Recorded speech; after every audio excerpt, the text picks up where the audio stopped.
오늘 명심님의 기도로 예배를 시작하도록 하겠습니다. 사랑하는 하나님 아버지, 좋은 날씨 주시고 함께 모여 예배하는 기쁨을 누리게 해주셔서 감사합니다. 지난 한 주간 학교에서, 직장에서 힘든 일들도 있었지만 잘 견디게 해주시고 어려움 속에서도 빛으로 인도하시며 하나님을 알아가는 은혜를 주셔서 감사합니다. 저희의 작은 신음에도 귀 기울이시고 응답하시는 하나님 아버지, 전쟁의 고통과 공포 속에 굶주림과 질병의 아픔 속에 신음하고 괴로워하는 영혼들을 찾아가 주시고 만나주세요. 탐욕과 이기심으로 인해 끊이지 않는 전쟁 가운데 참된 회개와 평화의 소식이 들리게 하시고 열방 곳곳에 심으신 하나님의 사람들과 교회를 통해 폐허 속에서도 생명의 역사가 일어나게 하실 줄을 믿습니다. 선교지 성도들을 기억하셔서 어려움 속에서 믿음을 잃지 않고 더욱 주님을 의지하고 믿음을 굳건히 지키는 성도들 되게 해주세요. 그들을 섬기는 선교사님들과 가정을 축복하시고 가는 곳마다 귀한 만남의 축복이 풍성하게 하시며 하나님을 찬양하게 해주세요. 몸과 마음이 아픈 사람들에게 평안의 잠을 주시고 천국 소망으로 참된 회복을 누리게 해주세요. 하나님, 오늘 저희의 찬양의 고백을 들으시고 또 귀한 말씀을 주실 때 성령 하나님, 저희 마음을 열어 주님을 깊이 만나게 해주세요. 영원토록 저희와 함께 하시는 예수님 감사드리며 예수님의 이름으로 기도합니다. 우리 같이 오랜만에 만나서 예배드리는 우리 교회 가족들 서로 바라보면서 우리 함께 축복하며 나아갔으면 좋겠습니다. 하나님 주신 열방을, 하나님 주신 열방을 치유하는 거룩한 꿈을 꾸는 당신은 세상이 감당치 못한 믿음의 사람입니다. 다시 한번 하나님 주신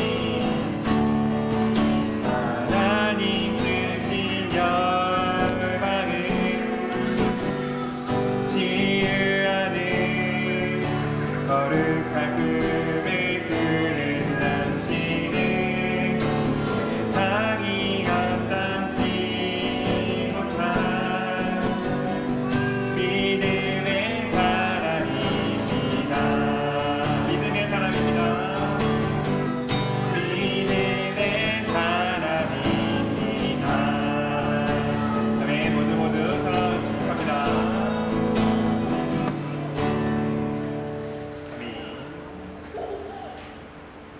오늘 우리 예배 가운데 함께하신 성령님 함께 더 높여드리며 찬양하며 오늘 예배 가운데 나아갔으면 좋겠습니다. 오늘 이곳에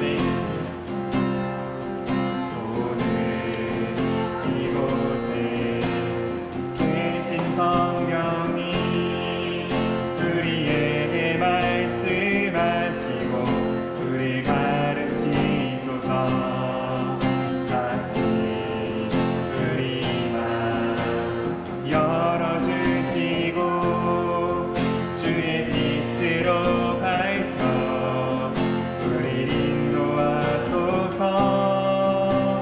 오늘 이곳에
계신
감사합니다. 주여 함께 하십니다.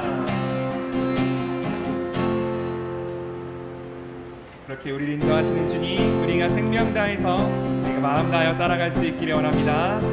나의 생명 되신 주, 나의 생명 되신 주, 주님 앞에 나아갑니다.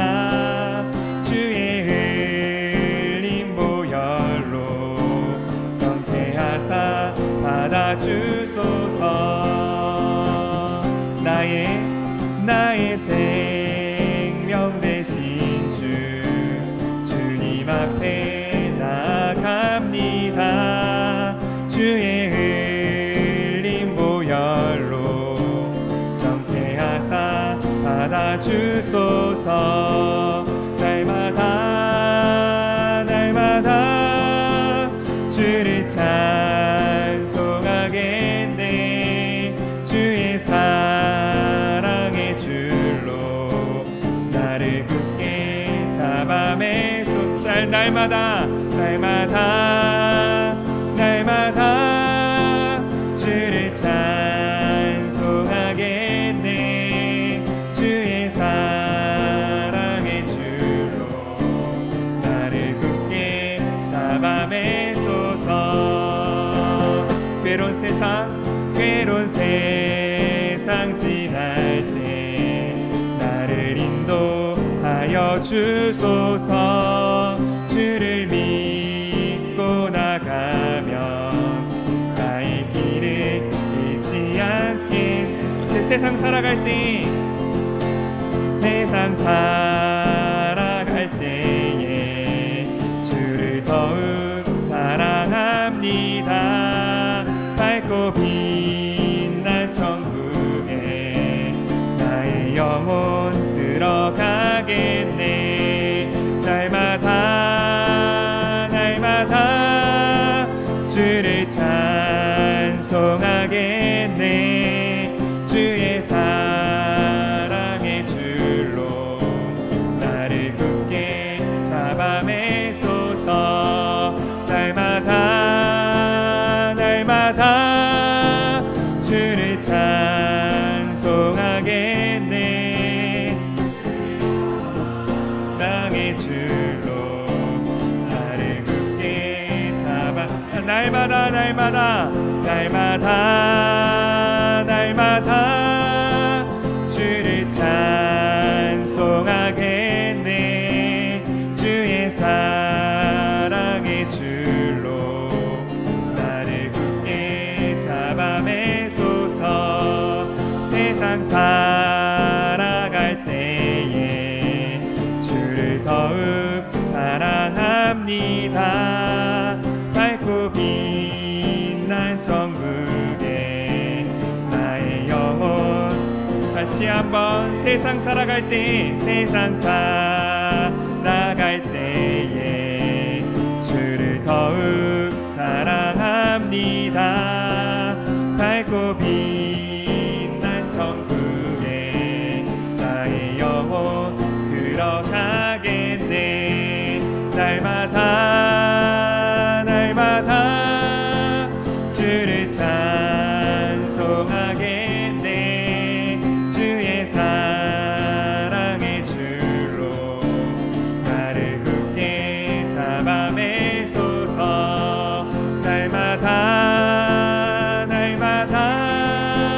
주를 찬송하겠네. 주의 사랑의 줄로 나를 굳게 잡아 매. 날마다 주를 찬송하겠네. 주의 사랑의 줄로 나를 굳게 잡아. 주의 사랑의 줄로 나를 굳게 잡아. 주의 사랑의 줄로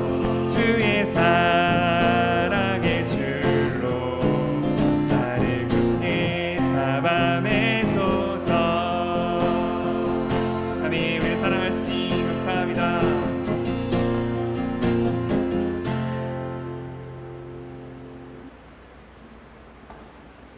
사랑하시는 주님의 근성 함께 더 사모하면서 주님 찬양하며 나아갑시다.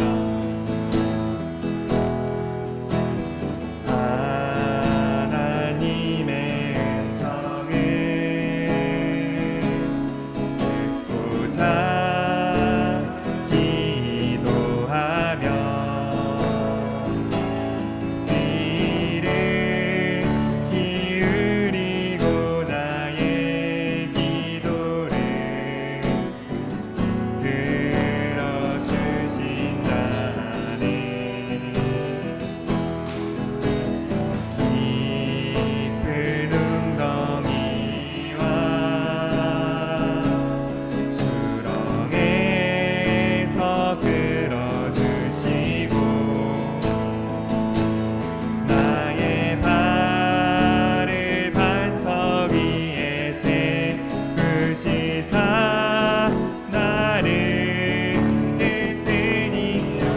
다시 한번 하나님의 음성을 하나님의 음성을 듣고자 기도하며 귀를 기울이고 나의 기도를 들어주신다.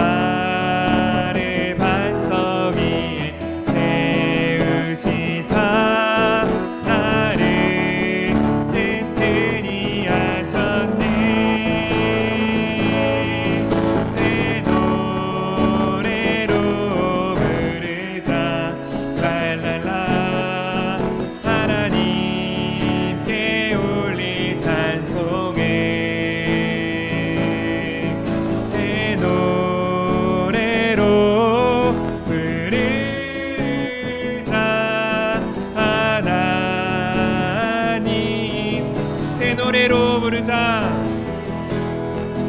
새 노래로 부르자. 랄랄라. 하나님께 올릴 찬송을 새 노래로 부르자. 하나님 사랑을 주를 의지하고 주를 의지하고 교만하지 않으며 거짓에 치우치지 아니하며 복이 있으리라. 여호와 나의 주는 크신 권능의 주라. 그의 크신 권능으로 우리들을 사랑하여 주시네. 새 노래로 부르자. 랄랄라. 하나님께 올릴 찬송을 새 노래로 부르자.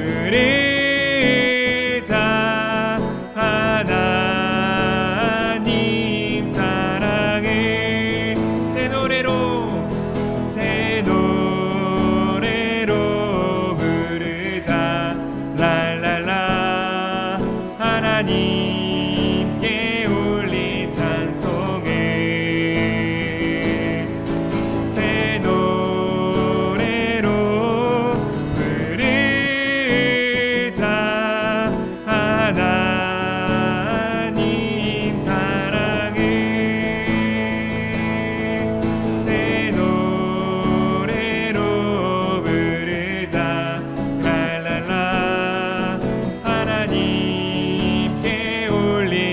찬송해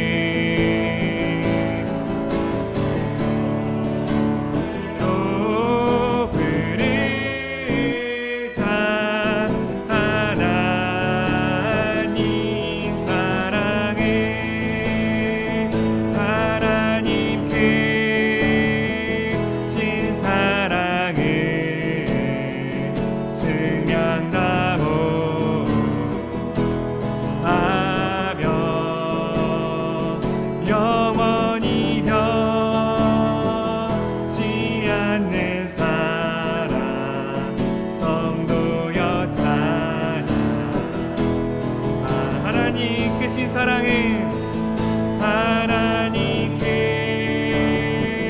진 사랑을 증명하며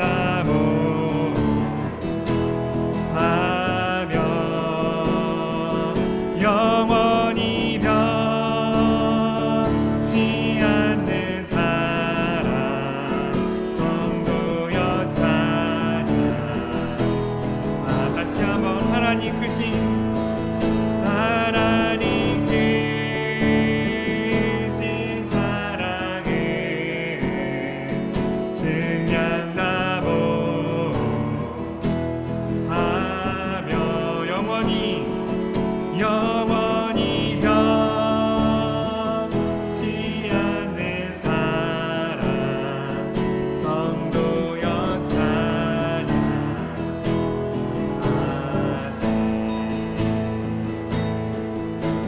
제가 기도하며 나아갈 때 하나님 우리 입술에 우리의 삶 가운데 영원한 찬양이 우리 주님을 향한 영원한 그 새로운 찬양이 있을 수 있기를 원합니다. 가끔 우리의 나약함이 가끔 우리의 삶이 우리의 입술에서 찬양을 우리의 마음에서 감사를 빼앗아갈 때 하나님 그 크신 사랑 우리를 돌보아 주시고 하나님 그 크신 은혜를 우리의 삶 가운데 함께하여 주셔서 결단코 우리 마음속에서의 감사를 결단코 우리 삶 속에서의 은혜를 내 입술에서의 감사를 빼앗기지 아니하며 온전히 주 앞에 찬양하며 나아가는 거룩한 주의 백성 되게 하여 주시옵소서. 그래서 주님 다시 주님의 얼굴을 배웠을 때에 우리가 한평생 주님을 사랑했고 주님의 은혜 가운데 살았다고 고백하며 주님께 찬양할 수 있는 거룩한 주의 자녀 되게 하여 주시옵소서. 우리를 올려드리며 주님께 기도하며 주 앞에 나아가겠습니다.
우리의 기쁨이 되시는 주님을 찬양합니다. 나의 생명 되신 주님, 그 주님 우리가 끝까지 따라갈 수 있기를 원하오니 아버지 의스가 우리 가운데 함께하여 주셔서 우리의 삶 속에서 날마다 당신을 향한 찬양 넘쳐 흐르는 주님 주시는 기쁨으로 살아가는 우리 되게 하여 주시옵소서. 그렇게 우리의 삶을 이끄실 주님을 찬양합니다. 감사드리며 찬양드리며 이 모든 말씀 예수님의 이름으로 기도드립니다. 아멘. 우리 양옆을 한 번만 같이 인사했으면 좋겠습니다. 주님 우리에게 기쁨을 주십니다. 인사했으면 좋겠습니다. 말씀 볼까요? 누가복음 8장 1절에서 15절까지. 누가복음 8장 1절에서 15절까지. 제가 읽고 여러분이 읽고 마지막 절 같이 읽겠습니다. 저부터 읽겠습니다. 그 후에 예수님은 여러 도시와 마을을 다니시며 하나님의 나라를 선포하시고 기쁜 소식을 전하셨는데 12 제자도 동행하였다.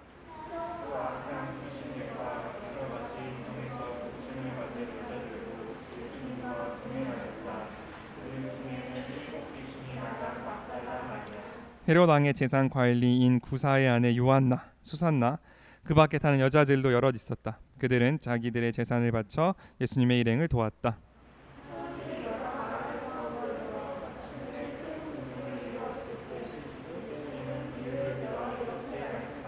한 농부가 들에 나가 씨를 뿌렸다. 그런데 어떤 씨는 길가에 떨어져서 발에 밟히고 새들이 와서 먹어버렸다. 그리고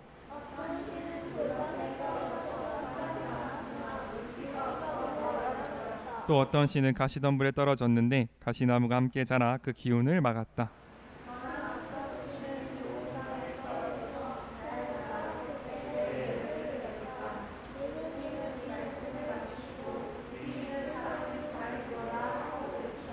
제자들이 이 비유의 뜻을 묻자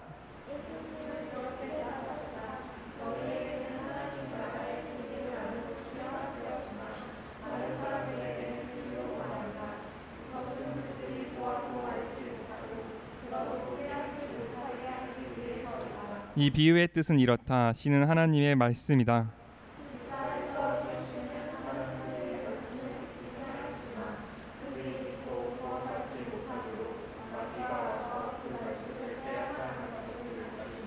돌밭에 떨어진 씨는 말씀을 들을 때 기쁨으로 받아들이지만 뿌리가 없으므로 잠시 믿다가 시험을 받으면 떨어져 나가는 사람을 말한다.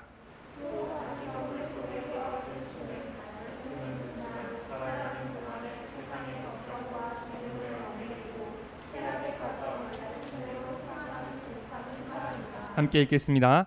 그러나 좋은 땅에 뿌려진 씨는 바르고 착한 마음으로 말씀을 듣고 그 말씀을 잘 간직하여 인내로 열매를 맺는 사람을 가리킨다. 아멘. 우리 요 말씀으로 열매라는 제목으로 같이 주님 말씀 나누도록 하겠습니다.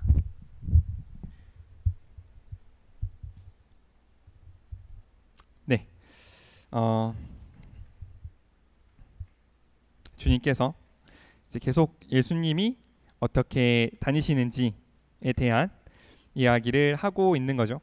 우리가 지난 시간에 어떤 이야기를 했냐면 어떤 한 죄 많은 여인이 와서 그 죄 많은 여인이 누군지는 모르겠으나 어쨌든 성경이 죄가 많다라고 하니까 진짜로 죄가 많은 분이었겠죠. 그 죄가 많은 분이 와서 예수님을 만나서 예수님께 눈물로 발을 씻겨드리는 장면을 보았습니다. 그리고 그 장면이 있으신 후에 예수님께서 여러 도시와 마을을 다니시며 하나님 나라를 선포하시고 기쁜 소식을 전하셨다라고 되어 있어요. 이게 누가가 이거를 의도하고 배치한 건지는 모르겠으나 그냥 제가 성경을 보기에는 그런 느낌이 있습니다. 예수님께서 그 이전에 있었던 일로 인해서 힘을 얻으셨던 것 같아요. 그러니까 이전에 그 죄 많은 여인이 예수님께 와서 눈물로 자신의 죄를 고백하고 그 발을 씻겨드린 그 일이 예수님께 있어서는 굉장히 큰 어떤 뭐라 그래야 될까요? 격려라 그래야 되나? 힘이 되는 일이었던 것 같습니다. 그러니까 그 후로 일어나셔서 예수님께서는 여러 사람들을 만나시고 새로운 사역을 활발하게 펼쳐 나가시는 걸 보면 예수님께는 그 전에 있었던 일이 적어도 뭔가 이렇게 마음에 힘이 되는 일이셨겠다라는 걸 우리가 좀 미루어 짐작할 수 있죠. 어쨌든 예수님께서는 그 일로 힘을 얻으시고 여러 도시와 마을을 다니시며 하나님 나라를 선포하시고 기쁜 소식을 전하셨는데 혼자 다니신 게 아니라 1절 누구와 동행하셨어요? 누구요? 네, 12제자를 같이 데리고 다니셨습니다. 예수님의 일행은 일단 몇 명이에요? 13명은 돼 있는, 예수님은 포함해야 되니까, 그죠? 13명은 포함되어 있는 거예요. 그리고 또 누가 같이 있었냐면 2절에 이렇게 돼 있습니다. 악한 귀신들과 여러 가지 병에서 고침받은 여자들도 예수님과 동행했다. 그들 중에 7귀신이 나간 막달라 마리아, 헤롯 왕의 재산 관리인 구사의 아내 요한나, 수산나, 그 밖에 다른 여자들도 여럿이 있었다라고 하는 거죠. 그러니까 이제 막달라 마리아가 정확히 누군지에 대해서는 성경학자들이 정확히 말은 못하고 있지만 바로 이전에 나왔던 그 여자랑 동일 인물일까 아닐까 하는 생각을 하고 있는 분들도 있는 것 같아요. 어쨌든 귀신이 한 명도 아니고 몇 개가 들렸대요? 7개의 귀신이 들렸던 사람이래요. 그러니까 귀신이 7 들렸으면 제대로 살았겠어요? 못 살았겠어요? 제대로 못 살았겠죠. 그죠? 어떻게 살았든지 간에 엄청 비참한 삶을 살고 있었을 거란 말이죠. 그러니까 유대 민족에 있어서 가장 밑바닥에 있는 삶을 살았던 막달라 마리아와 또 누구? 헤롯 왕의 뭐 한 사람이요? 재산을 관리하는 사람의 아내. 그러니까 헤롯 왕이 곧 예수님을 못 박는 바로 그 왕이거든요. 그 왕의 재산을 관리하는 사람이니까 이 사람은 신분이 엄청 높았겠죠. 돈도 엄청 많았겠죠. 대신에 유대인들로에게는 어떤 사람이에요? 완전 나쁜 사람이죠. 이방 왕의 재산을 관리해 주는 사람이야. 그러니까 이방 왕의 빌붙어서 온갖 돈은 다 벌고 있는 아주 나쁜 사람의 아내도 같이 예수님과 함께 다녔다라는 사실을 우리는 볼 수 있습니다. 예수님은 사람들을 모으실 때, 사람들을 함께 다니실 때 뭐 남자는 되고 여자는 안 되고 이런 것도 없으셨고, 유대인은 되고 이건 안 되고 그런 것도 없으셨고, 네가 그 전까지 어떤 삶을 살았는지도 상관없이 그저 예수님을 따라다니고 예수님을 섬기기만 하면 예수님의 일행으로 그들을 받아들이시고 그들과 함께 다니셨다는 사실을 우리는 볼 수 있습니다. 이게 예수님 입장에서는 굉장히 큰 리스크였을 거예요. 리스크가 뭔지 알아요? 리스크가 뭡니까? 굉장히 큰, 도와주세요. 리스크가 뭐지 우리나라 말로? 위협이었을 거예요. 굉장히 큰 위협이었을 거예요. 왜냐하면 예수님이 누구랑 다니시는지는 예수님이 전하는 메시지랑 직결된다고요. 연결된다고.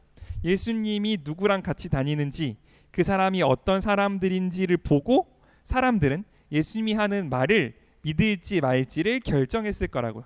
바로 이전에 어떤 일이 있었냐면 그 죄 많은 여인을 알아보냐 알아보지 못하느냐로 예수님을 믿냐 믿지 않냐를 결정하려고 했던 사람들이 있었던 것처럼 예수님이 누구를 일행으로 받아들이시느냐는 예수님의 말씀이, 예수님이 하는 사역이 성공하냐 실패하냐를 결정짓는 일일 수도 있다는 거죠. 왜냐하면 여러분 한번 생각해 보세요. 어떤 사람이 우리 교회에 왔어요. 그래서 그분이 찬양을 인도한다고 생각해 봅시다. 근데 머리가 빨간색이야. 여기에 문신이 있어. 그러면 그분이 찬양을 인도하기 전에 우리는 어떤 느낌을 받아요? 뭔가 이상하다는 느낌을 받죠. 물론 그러면 안 되지. 그분도 예수님 믿고 굉장히 은혜로운 분이실 수 있으나 우리는 사람의 겉모습을 보고 그 사람의 메시지를 미리 판단하는 경향이 있다는 거죠. 그러므로 예수님이 누구를 일행으로 받아들이셨느냐는 예수님이 내가 어떤 사역을 하고 내가 어떻게 하나님의 나라를 보여주기 위한 굉장히 큰 메시지인데, 거기에는 7 귀신 들렸던 아주 비참한 삶을 살았던 여성도 있고, 거기에는 이방 왕을 돌봐주는 일을 하는 사람도 있고, 또 12 제자들 중에는 세리도 있고 열심당원, 그러니까 독립운동하던 사람도 있고, 또 어부도 있고, 또 선생도 있고 여러 가지. 그러니까 어떤 여태까지 살아왔던 어떤 삶을 살았던 간에 상관없이 누구든지 하나님 나라에 헌신하고 하나님과 따르기만 하면 그 일행으로 받아들이셨던 예수님의 모습이 보이는 거죠.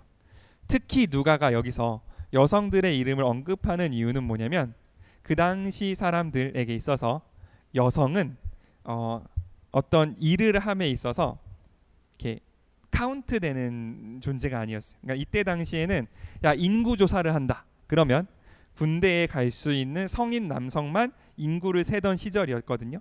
그런 내용에도 불구하고 누가가 굳이 여기에 여성들의 이름과 그 했던 일을 기록해 두는 일이 뭐냐면 이분들의 이 헌신이 너무너무 귀했기 때문에 그래요.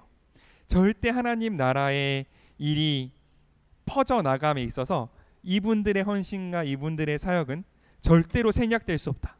이분들의 헌신은 절대로 그냥 남자들이 했던 그 일에 묻어서 넘어갈 수 없다라는 누가의 생각 때문에 이 여성들의 이름이 기록되었다라고 볼 수 있습니다.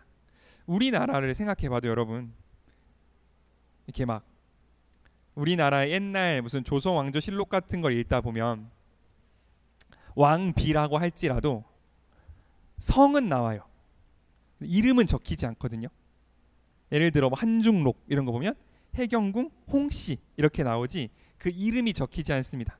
왜냐하면 그때 당시 옛날 사람들의 생각으로 여성은 어떤 한 가문과 가문을 연결시켜주는 그것으로서의 의미가 있는 거지 그 개인의 의미가 있는 게 아니었기 때문에 그렇거든요. 그럼에도 불구하고 그때보다 한참 더 이전에 살았던 누가임에도 불구하고 하나님 나라를 봄에 있어서 여기에 쓰였던 이 사람들의 헌신은 절대로 그냥 넘어갈 수 없는 일이었던 거죠. 왜냐? 그도 그럴 것이 이분들이 어떻게 헌신하셨냐? 뭘로 헌신하셨냐? 3절 후반절을 보면 이렇게 써 있습니다. 그들은 자기들의 뭘 바쳤어요?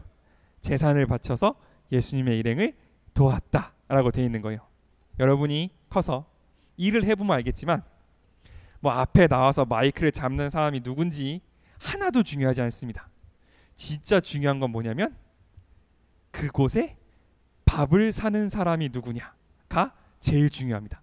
그 사람에 따라서 그 공동체가 역량이 결정되는 거예요. 진짜로. 그러니까 여기 죄송합니다. 이 예수님의 사역을 12제자들은 따라만 다녔죠. 그 사람들 그냥 먹기만 하는 사람들이었다고. 이 사역을 실제로 지속 가능하게 해준 사람들은 누구였다? 여성분들이었다라는 사실을 성경은 명확하게 기록하고 있습니다. 예수님이 매 끼마다 오병이어의 기적을 펼치지 않는 이상은 누구의 헌신?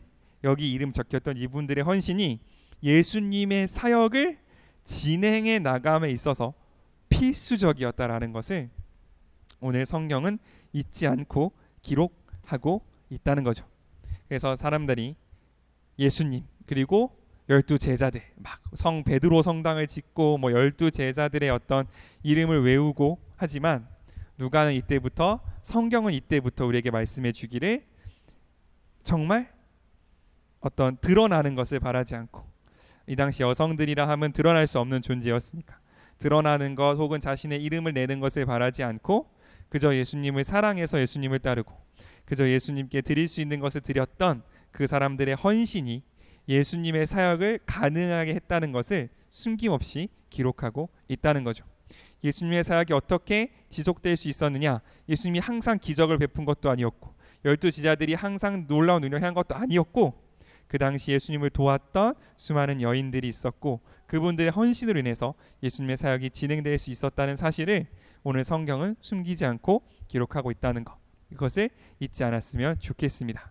우리의 헌신, 우리의 마음도 마찬가지라고 생각합니다. 우리가 할 수 있는 것, 우리가 드릴 수 있는 것을 드릴 때 예수님께서는 그것을 받으시고 그것으로 예수님의 사역을 진행시켜 나가실 것이라는 것을 우리가 믿음으로 고백할 수 있으면 좋겠습니다. 아멘. 그래서 그렇게 예수님의 사역이 진행될 때 사람들이 여러 마을에서 모여서 마침내 큰 군중을 이루었다라고 되어 있어요. 그러니까 이전에는 예수님의 사역이 한 마을 한 마을 한 마을을 돌아다니면서 그 마을에 대한 사역이었다면, 여기에서 누가가 밝히는 것은 약간 예수님의 사역의 방향성이 조금 달라졌다라는 걸 보고 있어요. 그 많은 사람들이 모여서 예수님의 말씀을 들으러 왔다는 거죠. 그러니까 이때부터 예수님께서는 흔히 말하는 동원력이 있는 강사가 되셨던 것 같아요. 그러니까 예수님의 말씀을 들으러 여러 사람들이 모이는 일이 일어났다는 거죠. 그렇게 되면 물론 예수님의 말씀을 많은 사람들이 들을 수 있지만, 바리새인들과 로마 사람들이 보기에도 예수님이 위험한 사람, 많은 사람들을 모으고 뭔가 그들을 선동할 수 있는 위험한 사람이 되었다라고 판단할 수도 있는 그런 일들이 지금 벌어지고 있는 겁니다. 그러면 많은 사람들이 모였습니다. 많은 사람들이 모이면 예수님께서는 어떤 말씀을 하셔야 될까요? 예수님이 왜 오셨어요? 뭐 하러 오셨습니까? 1절에 써 있어요. 1절 한 번만 같이 읽겠습니다. 8장 1절에 예수님이 오신 이유가 써 있어요. 1절 한번 같이 읽겠습니다. 시작. 그 후에 예수님은 여러 도시와 마을을 다니시며 하나님의 나라를 선포하시고 기쁜 소식을 전하셨는데 12 제자도 동행하였다. 하나님의 나라를 선포하고 기쁜 소식을 전하기 위하여, 그리고 12 제자를 기르시기 위하여 이 땅 가운데 오셨습니다. 그러면 많은 사람들이 모였으면 어떻게 해야 됩니까? 이 하나님 나라와 복음을 최대한 많은 사람들이 알아들을 수 있게 쉽게 설명해 주셔야죠. 그죠? 예수님의 목적이 그거니까. 예수님 이 땅 가운데 하나님 나라와 기쁜 소식을 전하러 오셨는데 많은 사람들이 모였으니 하나님 나라를 최대한 많이 알리는 게 예수님한테 좋은 일이겠죠? 그죠? 그런데 예수님이 뭐를 들어 말씀하셨어요?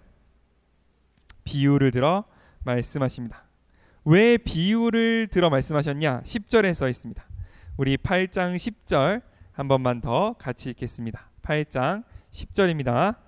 예수님은 이렇게 대답하셨다. 너희에게는 하나님 나라의 비밀을 아는 것이 허락되었으나 다른 사람에게는 비유로 말한다.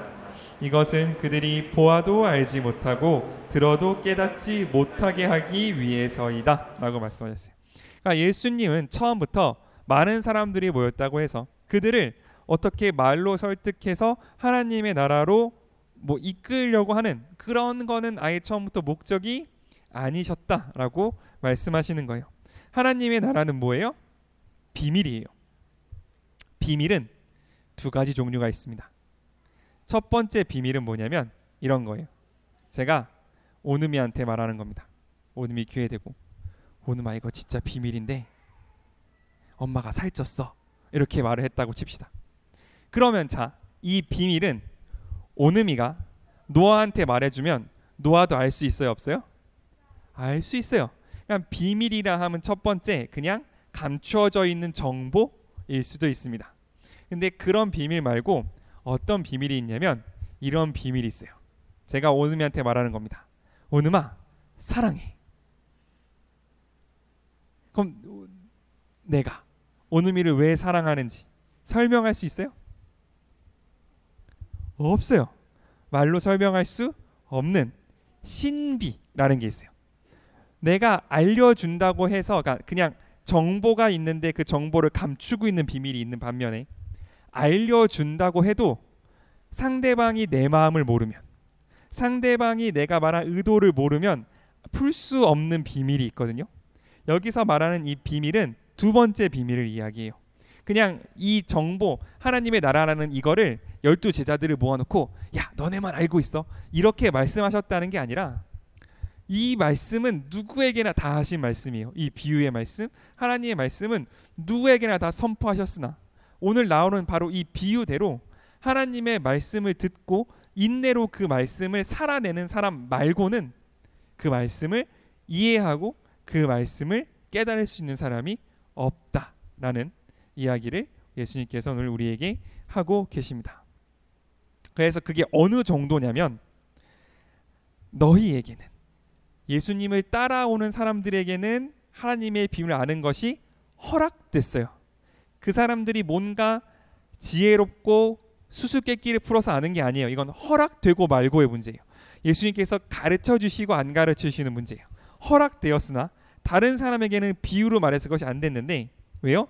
보아도 알지 못하고 들어도 깨닫지 못하게 하기 위해서일 정도로 하나님께서는 하나님의 이 나라의 말씀은 누구에게나 말해요. 하나님이 너를 사랑하시고 너의 죄를 위하여 십자가를 지었다라고 이야기하지만 그 말씀을 듣고 그 말씀을 받아들이는 사람 말고는 그 말씀의 뜻을 알 수 있는 사람이 없다.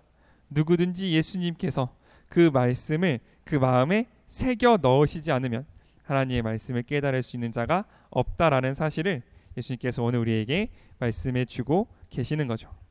그러므로 우리가 예수님 마음을 조금 헤아려 봤으면 좋겠습니다. 그렇게 많은 사람들이 모였고 그렇게 많은 사람들이 예수님의 말씀을 들으러 왔는데 예수님께서는 대놓고 말씀하셨어요. 비유를 모든 사람에게 말씀하셨고 모든 사람이 볼 수 있게 십자가에 매달려 돌아가셨습니다. 그럼에도 불구하고 그 십자가를 내 죄 때문에 죽으신 하나님의 사랑으로 받아들이는 사람, 그 소수의 사람 말고는 그 누구도 그 십자가의 의미를 알지 못했단 말이죠. 그럼에도 불구하고 예수님께서 이 땅 가운데 오셔서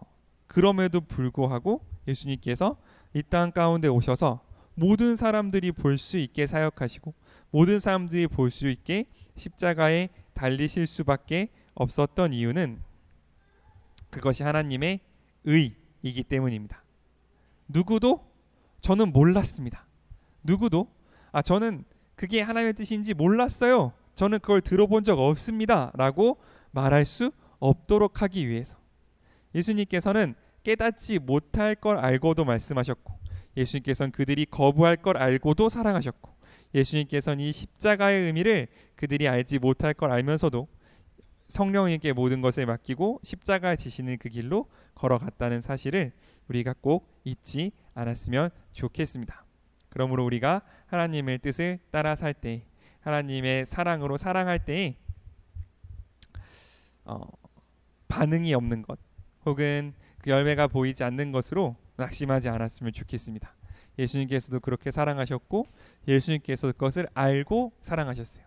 그러나 오늘 이 말씀에 나오는 것처럼 한 알만 이 말씀의 한 알만 좋은 밭에 심기면 한 알만 좋은 알에 떨어지면 이것이 곧 30배, 60배, 100배 열매가 맺히는 것처럼 우리도 예수님을 닮아 예수님처럼 사랑할 수 있는 예수님처럼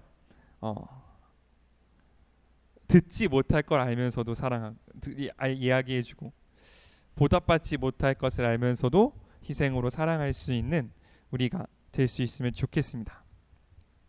그렇게 할 수 있는 핵심, 그러니까 하나님의 말씀을 내 마음에 품고 하나님의 말씀에 꽃을 피울 수 있는 그 핵심이 뭐냐면 우리 15절 마지막으로 15절 한 번만 같이 읽을까요? 8장 15절입니다. 시작.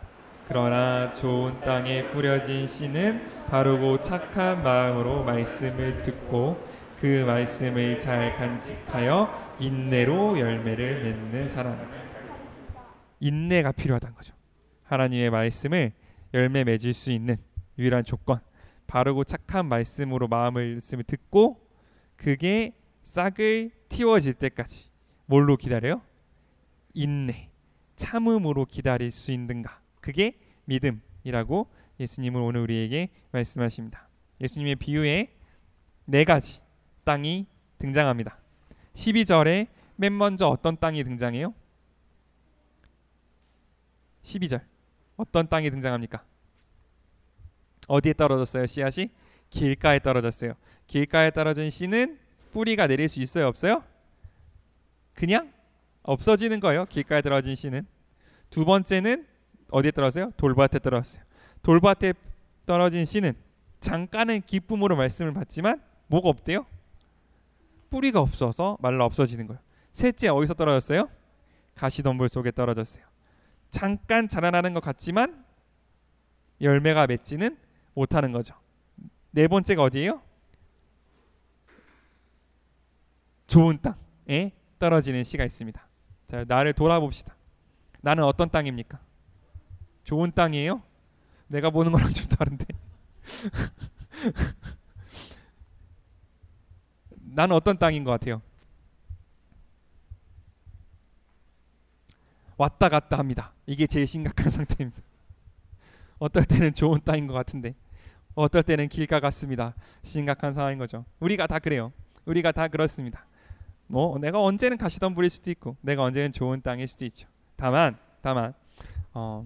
예수님께서 이 좋은 땅을 유지하는 그 방법, 우리가 아까 읽었던 바로 그 인내를 여기 가운데 넣어두셨다는 사실을 우리가 희망으로 받아들일 수 있으면 좋겠습니다.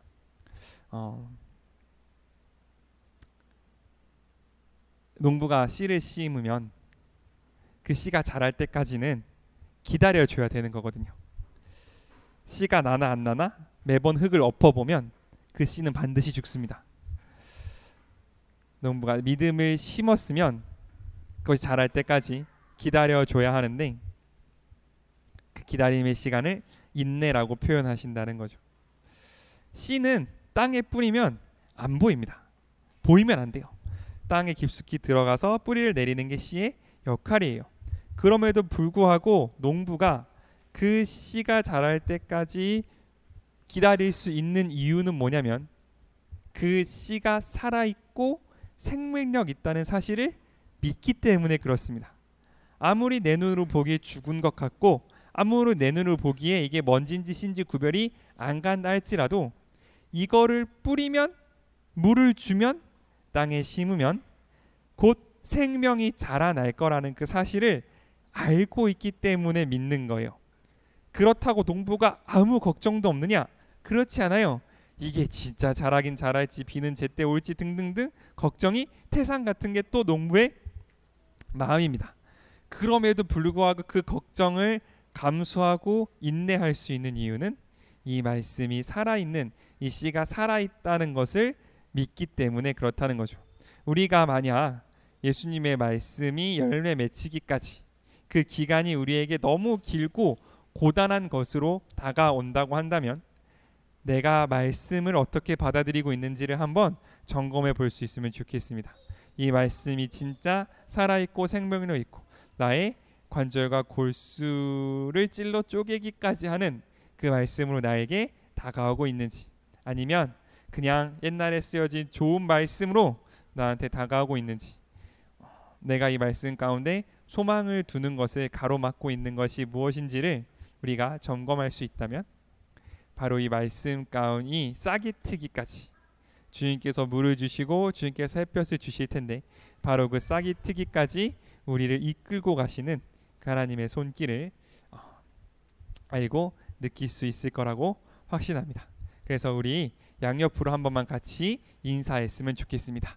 인내합시다. 우리 한 번만 같이 인사할 수 있으면 좋겠습니다.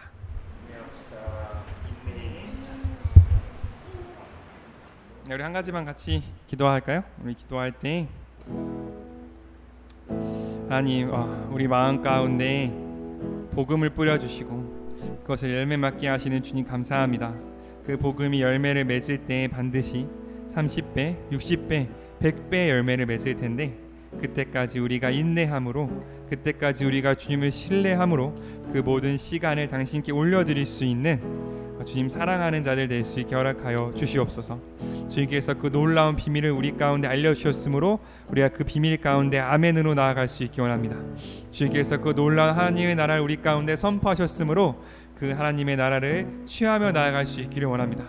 주님, 우리의 눈 뜰 수 있게 허락하여 주시어서 바로 그 하나님의 사랑을, 하나님의 놀라우심을 신뢰하며 믿음으로 인내하며 나아가는 우리 되게 하여 주시옵소서. 함께 기도하며 주 앞에 나아가겠습니다.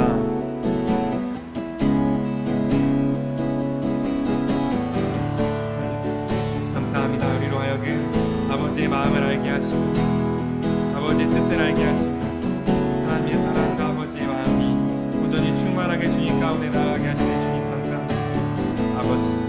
아버지의 마음과 아버지의 사랑이 우리 가운데 있을 수 있기를 원합니다. 아버지여, 하나님의 마음이 온전히, 하나님의 뜻이 온전히 주님 우리의 뜻 가운데 있을 수 있기를 원하오니 30배, 60배, 100배의 열매를 맺게 하시는 주님께서 우리의 삶을 인도하여 주시옵소서.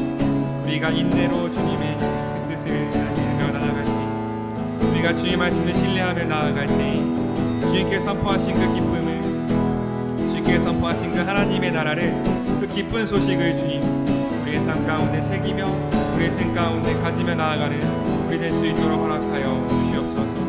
아버지여, 아버지여, 우리가 온전히 하나님의 사랑 가운데 거할 수 있기를 원합니다. 하나님의 마음 가운데 거할 수 있기를 원합니다. 아버지 우리로 하여금 하나님을 사랑하며 나아가는 모든 걸음걸음 가운데 하나님의 뜻과 하나님의 마음이 우리 가운데 충만할 수 있게 허락하여 주시옵소서.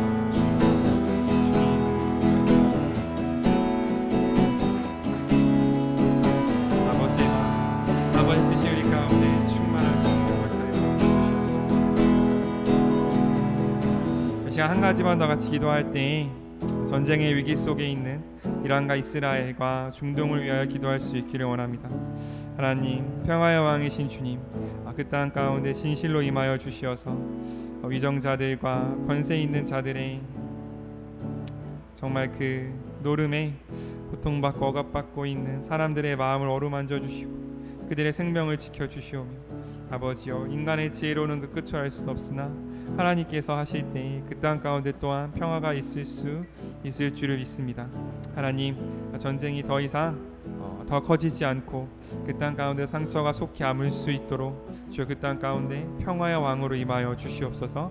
우리 이란과 이스라엘을 위하여 함께 다시 기도하며 주 앞에 나가겠습니다. 하나님 감사합니다. 우리로 하여금 평화의 왕으로 오신 주님, 하나님의 마음이, 하나님의 뜻이 그 땅 가운데에도 있는 줄을 믿습니다. 하나님, 정말 권세 있는 자들, 악한 자들, 아버지, 그들의 결정으로 인하여 고통받는 아버지, 그 땅 가운데 힘없고 이름 없는 사람들을 기억하여 주셨소. 아버지여, 온전히 하나님의 뜻에 따라갈 수 있게 허락하여 주십시오. 속히 그 땅 가운데 평화가, 하나님의 마음이 있을 수 있게 허락하여 주셔서 더 이상의 죽음이, 더 이상의 고통이, 더 이상의 아픔이 그 땅을 누르지 않을 수 있게 허락하여 주시옵소서. 그래서 주님, 평화의 왕이신 주님, 하나님의 사랑이신 주님, 그 땅 가운데 평강의 왕으로 임하여 주시옵소서.